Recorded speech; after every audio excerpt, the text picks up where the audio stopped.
अपने अपने भूमिका के अनुरूप आनंद जो आता है वह अलौकिक आता है। श्रमण को सामायिक में आनंद आता है और श्रावक को जो आनंद आता है प्रभु की और गुरु की भक्ति में जब लीन होता है उस समय वह अलौकिक आनंद का अनुभव करता है। इसके साथ साथ जब वह पड़गान करके नवधा भक्ति पूर्वक आहार देने का जब अवसर आता है शायद वो पता नहीं कितने गुणी आनंद का अनुभव करता है।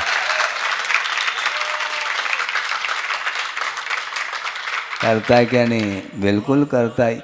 इसी को बोलते हैं भूमिका। सबकी अलग अलग भूमिकाएं हुआ करते हैं और आनंद तो आनंद ही है, उसका हम वर्णन नहीं कर सकते हैं। भक्ति गुणानुवाद इसमें जो आनंद आता है वह अलग ही क्वालिटी का हुआ करता है। प्रसंग के अनुरूप आपके सामने बात हमने कई बार रखी होगी, पुनः रख रहा हूँ। और जो स्वाध्यायशील व्यक्ति हैं उनको भी इस विषय को ध्यान से सुनना चाहिए। एक प्रवृत्ति मूलक धर्म हुआ करता है, एक निवृत्ति मूलक हुआ करता है। निवृत्ति जो होती है वह सारे विकल्पों को शांत होने के उपरांत जो परिणति बनती है वह निवृत्ति मानी जाती है, जिसमें न सत विकल्प है न असत विकल्प। असत विकल्प तो बिल्कुल नहीं है, किंतु सत विकल्पों से भी जब विराम लेता है श्रमण साधक तो वह निवृत्ति मानी जाती है। और निवृत्ति का अर्थ मोक्ष भी हुआ करता है, निर्वाण हुआ करता है। तो निर्वाण के लिए जो कारण है वह निवृत्ति पूर्वक श्रवण की साधना, जिसको शुद्धोपयोग की संज्ञा दी है अथवा शुक्ल ध्यान की संज्ञा दी है, उसके माध्यम से वह साक्षात केवल ज्ञान का लाभ ले लेता है। ये तो हो गई ध्यान की अवस्था की बात, किंतु ध्यान तक पहुंचाने में यदि कोई अनन्य साधन है तो वह भक्ति है। षोडश कारण भावना में अरहत भक्ति, आचार्य भक्ति, बहुश्रुत भक्ति और प्रवचन भक्ति का उल्लेख मिलता है। कितनी? 4 भक्ति है भक्ति नहीं, हाँ, अरहंत भगवान की भक्ति की जाती है। आचार्य, उपाध्याय और प्रवचन अर्थात जिनवाणी की भक्ति की जाती है। और साक्षात प्रभु के चरणों में विराजित हैं कौन? गणधर परमेष्टि। और वो भी प्रभु की भक्ति कर रहे हैं। उनकी भक्ति करने की विधा अलग है, ये बात अलग है। आप लोग झूम झूम करके करते हैं, वो झूमते नहीं, ये बात अलग है। लेकिन वो भीतर ही भीतर आपसे भी ज़्यादा झूमते हैं, वो ये ध्यान रखो। उनकी पद्धति अलग है। सौधर्म इंद्र तांडव नृत्य करता, ये ध्यान रखो। कब? जब भगवान का जन्म हो जाता है उस समय पूरे 3 लोक में ही एक अलग ही वातावरण निर्मित हो जाता है। क्यों? प्रत्येक व्यक्ति का जन्म हो रहा है, उस समय यह आनंद का अवसर क्यों नहीं आता है?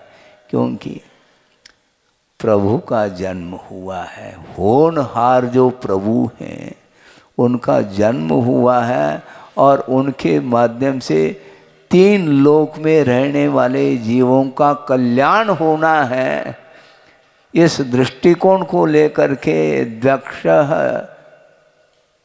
अक्षः सहस्राक्षः बभूव बहुविस्मयः। इंद्र जिनकी 2 आँखें हुआ करती हैं, किंतु 2 आँखों के माध्यम से उन्हें आनंद नहीं आ रहा है, 1000 आँखें बना करके प्रभु को निहारता है और बहुत विस्मित हो जाता है कि ये कौन सी छवि है, ये कौन सा रूप है।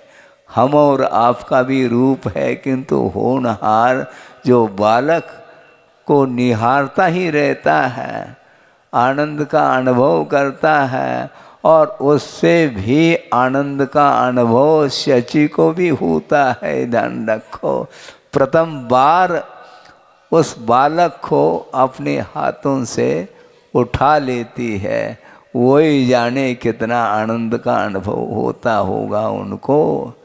इसको बोलते हैं धर्मानुराग। ये विषयानुराग नहीं है बंधुओं। और धर्मानुराग जब बढ़ता हुआ वृद्धिंगत हो जाता है, वह सब कुछ न्यौछावर करने के लिए तैयार हो जाता है। और कल इस प्रकार का प्रसंग है, आप लोगों ने उस प्रसंग को अभी रखा नहीं। हमने पूछा था क्यों नहीं रखा, पूरा परिवार नहीं आया है महाराज। अरे कोई बात नहीं, कोई बात नहीं, परिवार सपरिवार रहा, क्योंकि इंद्र भी जो आता है वह अपने परिवार के साथ ही आता है और भक्ति में वह लीन हो जाता है। उसके लिए भी समय मिल जाएगा, थोड़ा जस्ट वेट वाली बात है। हाँ, बिल्कुल, इसमें क्या दिक्कत है। हाँ, तो इसको बोलते हैं शुभोपयोग। शुद्धोपयोग अलग है और शुभोपयोग अलग है। हाँ, और ये साक्षात शुद्धोपयोग के लिए कारण है अरहत भक्ति, जिनेंद्र भगवान की भक्ति की जा रही है और जन बनने के लिए की जा रही है। ये ध्यान रखो, उसका जो लक्ष्य है, उसका लक्ष्य क्या है? दुकान नहीं खोलना, दुकान को बंद करना बहुत कमा लिया। हाँ, अब ज़्यादा हमें गंवाना नहीं समय को। भले थोड़े बहुत खोलो, बात अलग है, उसमें लीन नहीं होना, किंतु प्रभु की भक्ति में लीन हो जाएंगे। आप नहीं भी चाहो तो भी वह आता ही चला जाता है, उसको कोई रोकने वाला नहीं है। हाँ, इसको बोलते हैं। इसलिए जिनेंद्र भगवान की भक्ति करने के लिए इंद्र भी प्रतीक्षारत है और वो उत्सव मना रहा है। और उनका जन्म होते ही सिंहासन कंपायमान हो जाता है, सोचता है, विस्मय हो जाता है, मुझसे भी कौन सा बड़ा है जो मेरे सिंहासन को हिला रहा है, हैं? जन्म कल्याणक मनाने के लिए सौधर्म इंद्र तत्पर होता है और कहाँ पर ले जाता है बालक को? सुमेरु पर्वत, सुदर्शन मेरु जिसको बोलते हैं, जम्बू द्वीप में। और उस सुमेरु पर्वत पर ले जा करके पांडुक शिला पर विराजमान करता है बालक को। और उस समय सुमेरु पर्वत भी कंपायमान हो सकता है, इतना उसके अंदर बल है। छींक भी जाए तो भी वाइब्रेशन आ जाए, ये बल है उनका। बाल्य अवस्था में भी इतना बल है और युवा अवस्था में और बल बढ़ेगा, और फिर केवल ज्ञान हो जाए तो फिर कहना ही क्या है। अनंत शक्ति के धारक हो जाते हैं। आपने श्रीपाल की कथा पढ़ी होगी, कोटि भट्ट श्रीपाल बोलते हैं। 1 करोड़ बलशाली व्यक्ति भी आ जाए, उनको परास्त करने की क्षमता उस श्रीपाल में थी। ये बल कहाँ से आता है? हैं? ये बल कहाँ से आता है? ये दूसरे की सेवा वैयावृत्ति आदि करने से ही बाहुओं में बल आता है, जिसको बाहुबली बोलते हैं। सुनते हैं उन्होंने काफ़ी वैयावृत्ति की होगी विगत जीवन में, और उन्हें ऐसा बल मिला कि 3 युद्धों में वो जीत गए हैं बाहुबली, और भरत हार गए। हालांकि हुंडास्पृनि की ये विशेषता है कि चक्री हार गए, और कामदेव जो बाहुबली वो जीत गए हैं। बल इतना अटूट बल उनके अंदर जो आया है, वह क्यों आया है? बल का दुरुपयोग नहीं करने से ही बल मिलता है, ध्यान रखो। इसी प्रकार धन का सदुपयोग करने से ही वह 3 लोक का नाथ बनता है, ये ध्यान रखो। हाँ, बनना चाहो? हाओ महाराज, हर व्यक्ति बनना चाहता 3 लोक के नाथ, किंतु विषयों के प्रति जो राग है, जो लगाव है, जो आसक्ति है, उसको जो कम करने में लगा है, उसको जीर्ण तृण के समान प्रतीति में लाता है, उसी व्यक्ति को 3 लोक के नाथ बनने का अवसर मिलता है। और आप 3 लोक के नाथ की भक्ति करो, निस्संदेह 3 लोक के नाथ बनेंगे, संदेह नहीं है। यहाँ पर कुंद कुंद स्वामी ने समय सार में मंगलाचरण किया है। वंदित सौव सिद्धे ध्रुवम अचल मनोवमम गयम पत्ते, ओ छाम समय पाहुड़ मिनमो सुध केवली फणिदम कहा। एक सिद्ध परमेष्ठी की वंदना नहीं करी उन्होंने, वंदित तो सौव सिद्धे, शुद्ध एक नहीं हुआ करते, अनंत हुए हैं सिद्ध। और इसी प्रकार भव्य जीव के भीतर प्रभु बनने की शक्ति विद्यमान है। सोचो, विचार करो। एक ही अब शास्त्र में पढ़ते होंगे, एको ब्रह्मा द्वितीयो न अस्ति, इस प्रकार धारणा वाले भी संसार में हैं। मैं ही भगवान हूँ, और ये भगवान नहीं, भगवान के अंश के रूप में स्वीकार करते हैं। जबकि जैन दर्शन ऐसा एक दर्शन है कि प्रभु बनने की शक्ति, प्रभुत्व शक्ति प्रत्येक भव्य जीव में विद्यमान है, शक्ति के रूप में। उस शक्ति को उद्घाटित करने के लिए जिन्होंने उद्घाटित किया है, उनकी भक्ति में जो लीन होता, वह निश्चित रूप से, निस्संदेह रूप से वह प्रभुत्व शक्ति को प्राप्त कर लेता है। धन की भी शक्ति होती है, धन का भी बल होता है, शारीरिक बल भी होता है, वाक बल, वचन का भी बल होता है, और मनोबल भी होता है। किंतु आत्मिक जो बल है, इसके सामने सारे सारे बल फीके नज़र आते हैं। इसलिए आत्मिक शक्ति को उद्घाटित करने के लिए ही मानो कुंद कुंद देव ने वंदित सौव सिद्धे, समस्त सिद्ध परमेष्ठी की मैं वंदना करता हूँ, ऐसा कह रहे हैं। और दूसरी बात, स्वभाव की ओर दृष्टि रखते हैं तो प्रत्येक जीव के पास वही शक्ति है। सव्वे शुद्धाव शुद्ध नया, शुद्ध नय के अपेक्षा से सारे सारे जीव शुद्ध हैं। शक्ति की अपेक्षा। यदि शक्ति, स्वाभाविक शक्ति यदि आपके भीतर नहीं है, फिर धर्म की आराधना क्यों करें? मोक्ष प्राप्त करने की यदि मान लो अपने भीतर वह शक्ति ही नहीं है, तो फिर आराधना करके हम क्या सिद्ध करना चाहेंगे? तो आचार्य कहते हैं कि तुम्हारे भीतर भी वही शक्ति विद्यमान है, किंतु कार्मिक शक्ति के कारण वह शक्ति लुप्त हो चुकी है। ऐसी कोई अपूर्व शक्ति है कर्म की, जिस शक्ति के कारण केवल ज्ञान वह नष्ट हो चुका है।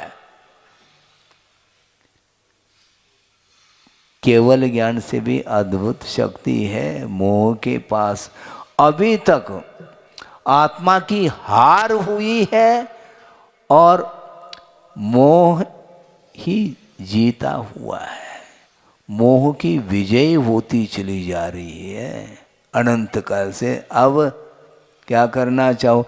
एक बार उसको चित्त करना है। किसको? मोह को। और उसके ऊपर बैठो, तब तो केवल ज्ञान होगा, ऐसा थोड़ी होगा। लेकिन वो भी होगा, ये ध्यान रखो, क्योंकि भक्ति, अटूट भक्ति आपने की है प्रभु की, तो निश्चित रूप से वह अवसर आएगा, आए बिना रह नहीं सकता। ये निश्चित बात है। इसलिए केवल ज्ञान जो प्राप्त होता है, निर्वाण को जो प्राप्त करते हैं, वह साक्षात शुक्ल ध्यान के माध्यम से प्राप्त करते हैं। किंतु शुक्ल ध्यान के लिए अथवा शुद्धोपयोग के लिए यदि कोई साक्षात कारण है, तो प्रभु की, गुरु की भक्ति ही है। करिए आप भक्ति। सतना वालों की भक्ति एक अलग ही क्वालिटी की नज़र आ रही है। इसमें क्या दिक्कत? महाराज आप प्रशंसा करके क्या करना चाह रहे हैं? हमें और कुछ नहीं करना, भक्ति को बढ़ाना है। और उस भक्ति में मैं भी शामिल हूं, ये ध्यान रखो।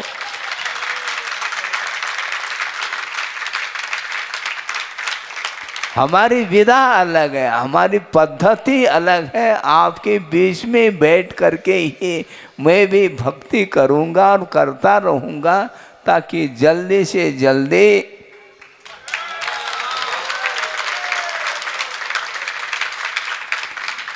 जिनालय का निर्माण हो। ये धर्मानुराग नहीं है क्या? अच्छी क्वालिटी की है ये भक्ति। श्रमण भी उसमें भाग लेता है। प्रतिदिन स्वयं स्तोत्र का पाठ करते हैं। 24 भगवान की स्तुति आचार्य समंत भद्र स्वामी ने लिखी है और की भी है। तो इसलिए प्रतिदिन एक आवश्यक के रूप में ही रखा है श्रवण के लिए स्तुति, प्रतिक्रमण, सामायिक, देव वंदना और उसके साथ स्तुति। ये सब जो है 28 मूल गुण के अंदर जो 6 आवश्यकों का उल्लेख किया है, उसमें ये सब है। प्रतिदिन वो करते रहते हैं और उसके माध्यम से ही साथ से पुण्य का अर्जन वो भी करते हैं और उसके माध्यम से ही वह शुद्धोपयोग मिलने वाला है। एक प्रसंग याद आ गया मुझे। आचार्य महाराज ने 2-3 चातुर्मास किए हैं नैनागिरी में, और शीतकाल में भी वो आए और सन 87 में वहाँ पर नैनागिरी में शीतकाल व्यतीत किया। और उसी समय पंच कल्याण का हुआ था और उस समय दीक्षाएं भी हुई थी। और शायद उसी समय कोई प्रसंग दिया था उन्होंने प्रवचन के दौरान। वो ये था कि वस्तुतः वर्तमान में आलोचना मैं नहीं कर रहा हूँ, किंतु हकीकत बता रहा हूँ कि स्वाध्याय करने वाले स्वाध्याय करते हैं, करें, इसमें कोई निषेध नहीं, किंतु क्रमबद्ध स्वाध्याय करने की आवश्यकता है। क्रमिक स्वाध्याय होना चाहिए। अक्रम स्वाध्याय करने का ऐसा विपरीत असर आया है, उसको रखना भी आवश्यक पड़ रहा है। शुद्धोपयोग की चर्चा करते हैं, करें। और समय सार में कुंद देव ने शुद्धोपयोग की चर्चा की है और शुद्धोपयोग को इतना उठाया है, किंतु ये ध्यान रखो, समय सार का स्वाध्याय करने के पहले मूलाचार का भी स्वाध्याय करो, हैं?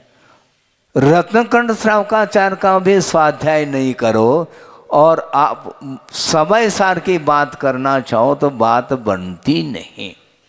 और उन्होंने इस प्रसंग में एक अच्छा उदाहरण दिया था, वो ये है, प्रासंगिक है, कि हवाई जहाज जिसको एरोप्लेन बोलते हैं, वह आसमान में उड़ान भरता है, किंतु उसकी पूर्व भूमिका क्या है? हवाई पट्टी। हवाई पट्टी पर वह रन करता है, फुल स्पीड से वह गति लेता है, फिर बाद में उड़ान भरता है। उस प्रकार गुरुदेव का ये कहना था कि मूलाचार हवाई पट्टी है और समय सार उड़ान भराता है। उड़ान में भरना चाहो तो मूलाचार का आलम्बन लेना अनिवार्य पड़ता है श्रवण के लिए। जब तक श्रवण नहीं बनता तब तक श्रवण बनने की शिक्षा और उपदेश आदि देते हैं आचार्य, और श्रवण बनने के उपरांत उसको कहते हैं बैठो शांति से, श्रवण तो बन गए हो, अभी हुआ नहीं तुम्हारा कल्याणी, ध्यान रखो, अभी तो श्री गणेश है, मंगलाचरण है ये। अब मूलाचार के अनुरूप अपनी साधना, बहिरंग साधना करते करते करते जब अंतरंग साधना में उतरोगे, अर्थात समय सार का आलम्बन लेओगे, तो एरोप्लेन के समान तुम उड़ान भर सकोगे, अन्यथा संभव नहीं है। और गणधर परमेष्टि भी इसके लिए कटिबद्ध है बंधुओं, ये ध्यान रखो। चतुर्थ गुणस्थान में शुद्धोपयोग को मानने वालों की भी एक परंपरा चल रही है वर्तमान में। चौथे गुणस्थान में उनको स्वरूप का संवेदन होने लगा। काय का संवेदन हो रहा है? स्वरूप का संवेदन संभव नहीं। स्वरूप का श्रद्धान हो सकता है, इसमें कोई बाधा नहीं, किंतु स्वरूप का संवेदन जो होगा वह बिना प्रयोग संभव नहीं। और जब तक परिग्रह का विमोचन नहीं होगा, राग का विमोचन नहीं होगा, तब तक वह दिगंबरत्व नहीं आएगा। और दिगंबरत्व के अभाव में शुद्ध आत्मा का संवेदन भूल जाओ, ऐसा गुरुदेव ने कहा था। स्वाध्याय करिए, किंतु आगम में जो विषय आया है बहुत ध्यान पूर्वक स्वाध्याय करना चाहिए। और जो स्वाध्याय करने के लिए बैठे हैं उनकी धारणा भी आगम के अनुरूप हो, इस पवित्र भावना के साथ स्वाध्याय करना चाहिए। अन्यथा आप कितने भी शिविर लगाओ, उससे कोई प्रयोजन सिद्ध नहीं होने वाला, क्योंकि आगम के विपरीत यदि मान लो हम धारणा बनाते हैं तो निश्चित रूप से मार्ग दूषित होता चला जाएगा। मोक्ष मार्ग को सुरक्षित रखना है तो आगम के अनुरूप ही श्रद्धान कर लेना चाहिए, ऐसा गुरुदेव ने कहा था। बहुत अच्छे ढंग से हमने मनोयोग के साथ इस दृष्टांत को भी सुना था और वह ताज़ा हो आया। हाँ, देखो गुरुदेव भी स्वाध्याय करते हैं, चिंतन मनन करते हैं और अपन भी करते हैं, लेकिन हमारी दृष्टि नहीं जा पाती है। आपने फ्लाइट में यात्रा भी की होगी है, और एरोड्राम वहाँ पर जा कर के कितने एरोप्लेन उतरते रहते हैं, सब देखा होगा दृश्य, लेकिन वह दृश्य भर देखा है, किंतु उसको कहाँ पर फिट करना चाह रहे हैं गुरुदेव सोचो। मूलाधार हवाई पट्टी का काम करता है और वह समय सार जो है ना उड़ान भरने के लिए। इसलिए गणधर परमेष्टि भी समो शरण में विराजमान है और द्वादशांग की रचना उन्होंने की है, आगम की रचना, और आगम के आधार से वो उपदेश दे रहे हैं बंधुओं। श्रावक का भी उपदेश मिल रहा है और श्रवण के लिए भी उपदेश मिल रहा है। हाँ, कुंद कुंद देव कहना चाह रहे हैं, यदि इच्छति दुख परिमोखम परिवज्जत सामन्नम, यदि तुम दुख से मुक्त होना चाहते हो तो सामान्य पद को अंगीकार करो, ऐसा कह रहे हैं। और आप नहीं कर सकते, कोई बाधा नहीं, घबराओ नहीं। रत्नकंठ श्रावकाचार्य को आप घोट घोट करके पी जाओ, हैं, बेड़ा पार हो जाएगा आपका। क्या बात हो गई, इस भव में ना सही, हाँ परभव में तो मिलेगा, क्यों नहीं मिलेगा। आज किसी को भी मुक्ति नहीं, घबराओ नहीं। हाँ, कहीं हम मुक्त हो रहे हों, अब आपको तनाव आ रहा है, ऐसा नहीं। हाँ, मोक्ष किसी को भी नहीं। एक बार प्रसंग में आया था कि मुक्ति पुरुष को होगी, तो महिला वर्ग उदास होने लगा। उनके लिए कहा, उदास मत हो जाओ, प्रभु का दास बनो। उदास क्यों होते?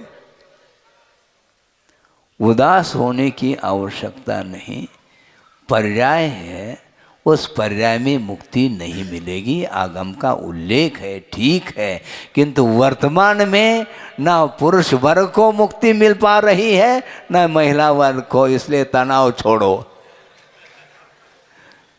उदास नहीं होना, प्रभु का दास बनना सीखो। हाँ, दासान उदास, बिल्कुल हम भी दास हैं, शांतिनाथ भगवान नीमनाथ भगवान के दास हैं, और आप भी दास बनो और धीरे धीरे धीरे अपनी साधना को बढ़ाएंगे, अपनी श्रद्धा को मजबूत करेंगे, तो निश्चित रूप से संदेह बिल्कुल नहीं। संदेह क्यों करते हो? हाँ, धर्म की आराधना निरपेक्ष भाव के साथ आप लोग कर रहे हैं और निरंतर आपका पुण्य जो है ना वह वृद्धिंगत हो रहा है और उसके माध्यम से ही आगे की भूमिका बनने वाली है। हाँ, क्रमिक स्वाध्याय करो, मूलाचार नहीं। पढ़ना चाहो तो बात अलग है, अब अपन भी बीच बीच में कभी समय सार के प्रसंग को लेकर के दे सकते हैं विषय को, किंतु वस्तुतः श्रावकाचार कम नहीं है। गुरुदेव का कहना है कि समय सार से बढ़कर के श्रावकाचार हो सकता है। हाँ? छात्र तो छात्र है, आप भी छात्र हैं, हम भी छात्र हैं। हम कौन प्रोफेसर है ही नहीं, कोई यहाँ पर प्रोफेसर कोई भी नहीं है, ध्यान रखो इस सभा में, ना हम है ना आप है। प्रोफेसर तो वो हैं बैठे खड़े हैं।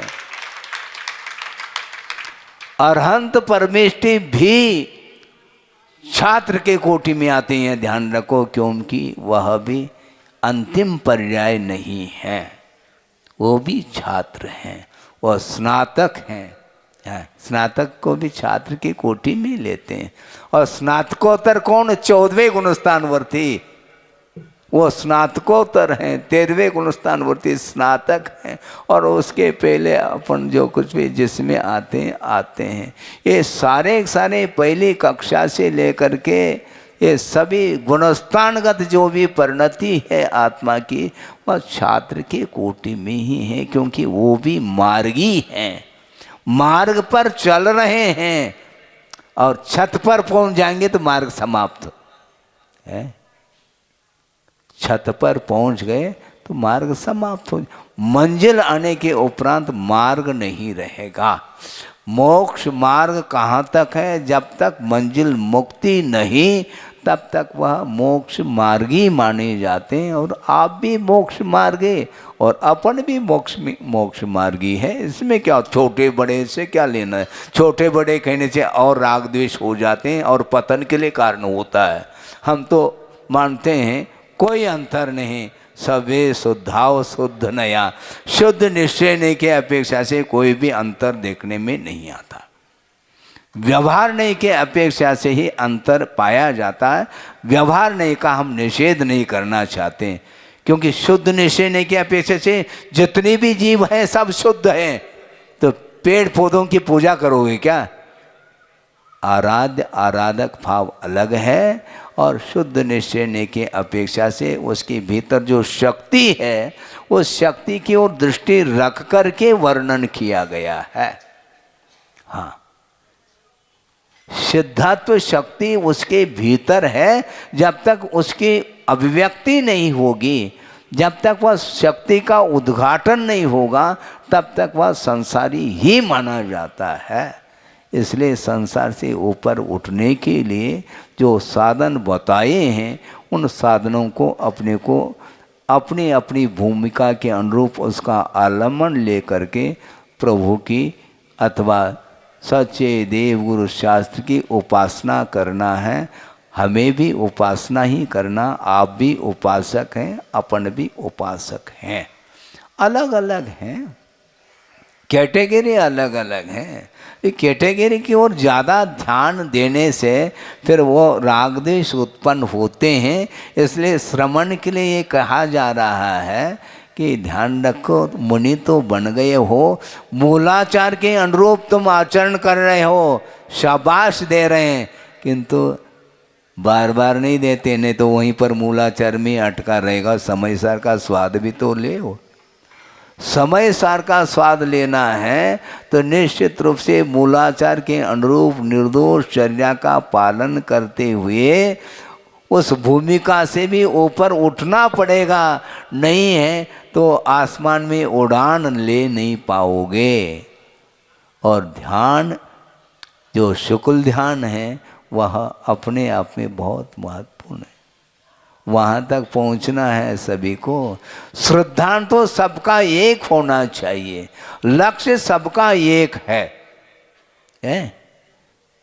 दिल्ली जा रहे हैं मान लो, ठीक है, सबका लक्ष्य है। कोई फ्लाइट से जा रहा है, कोई ट्रेन से जा रहा है, कोई बाई कार जा रहा है, कोई टू व्हीलर से जा सकता है, इसमें क्या दिक्कत? कोई पैदल जा सकता है, इसमें क्या दिक्कत है? समय शिखर जी की यात्रा करो, जिम्मे सार है। पैदल करना हो तो पैदल कर लो, क्या दिक्कत है? अपन तो पैदल ही करेंगे जब कभी भी करेंगे तो। है? और क्या है? सुनो, गुरुदेव ने क्या कहा वो भी तो मुझे कहने दो। यदि क्षमता पैदल की भी नहीं है तो समय समय शिखर जी का दृश्य सामने लाया जा सकता है, ध्यान रखो। और क्या है? अब क्या करोगे? शक्ति है तो उसका उपयोग करें, इसमें कोई बाधा नहीं। मान लो शक्ति नहीं है तो वो क्या कर सकता है? यहीं पर 20 तीर्थंकर की वंदना हम बैठे बैठे कर सकते हैं। क्या आप जा रहे हैं क्या? फ्लाइट से विदेश क्षेत्र है, विदेश जा सकते हैं, कोई बाधा नहीं। विदेश क्षेत्र जाने के लिए हमें विदेह होना पड़ेगा, ये ध्यान रखो। देह का अभाव करना पड़ेगा तो साक्षात प्रभु का दर्शन, प्रभु शुद्ध परमेष्ठि का हम दर्शन कर सकते हैं। इसलिए जहाँ कहीं भी हम हैं वहाँ पर बैठे बैठे हम चतुर्दिग वंदना करते हैं। क्या बोलते हैं उसमें? हैं? चारों दिशाओं में याद किया जाता। प्राग दिग विदिगंतरे केवली जिन सिद्ध साधु गुण देवा, ये सर्ववृद्धि समृद्धा योगी गणा स्थान अहम वंदे। हे भगवान, पूर्व दिशा की ओर जो केवली जिन सिद्ध साधु इत्यादि हुए हैं उनकी मैं वंदना करता हूँ। इसी प्रकार चारों दिशाओं में और विदिशाओं में जो मोक्ष प्राप्त कर चुके हैं उनको हम स्मरण में ला रहे हैं। तो सतना में बैठे बैठे बैठे अनंत शुद्ध परमेष्ठि की वंदना सब मिल करके कर सकते हैं।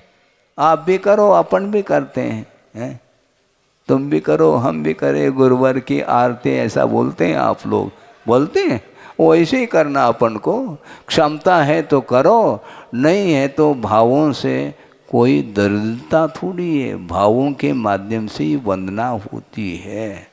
इसलिए इस प्रकार मूलाचार और समय सार के विषय में जो रहस्य उद्घाटित करके बता रहे थे, हमें ऐसा लगा कि देखो कहाँ पर ले जाना चाहते हैं गुरु।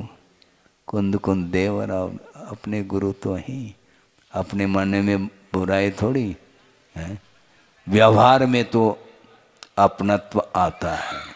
निश्चय में भले आवे अथवा न आवे, किंतु व्यवहार का लोप करेंगे तो कृतज्ञता मानी जाएगी, वो ठीक नहीं है। जब शुक्लदान होगा तब होगा, उस समय परमात्मा में लीन हो जाएंगे। लेकिन जब तक परमात्मा में लीन नहीं होंगे तब तक गुरु के चरणों में लीन होंगे।